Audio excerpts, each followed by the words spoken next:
OK, tady Martinez.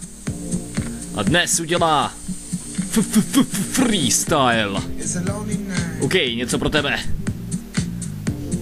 Něco ze života, něco k zamyšlení. Něco k zamyšlení právě teď, když se zamyslíš. Můžeš vyprávět, můžeš přehánět a můžeš si v hlavě říkat, může to jít dál.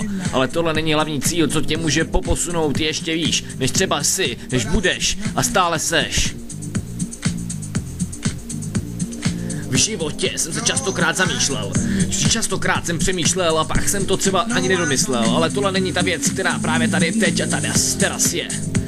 Já procházím životem, někdy jsem měl štěstí, někdy smůlu, ale možná to bylo mojí vinou, protože jsem se nesnažil, neprožil jsem a neudělal jsem to, co jsem chtěl, ale to nevadí, protože my pokračujeme dál a zůstaneme tu zpátky, budem tady a budem tu stále. Chtěl bych ti ze srdce říct, že teď bojuju, co to nejvíc jde, protože v životě o to jde. Nesmíš se bát, nesmíš mít strach a musíš do toho srdce jít. Prostě nikdy neustoupit. Něco k zamyšlení, protože toho nikdy dost není. Musíš si věřit, nesmíš se bát, musíš to chtít, musíš to mít. Martinez tě pozdravuje.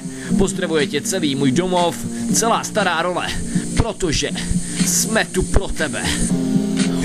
Takže právě teď, rozlučka, byl jsem tu s vámi rád. Příště zas budu rapovat.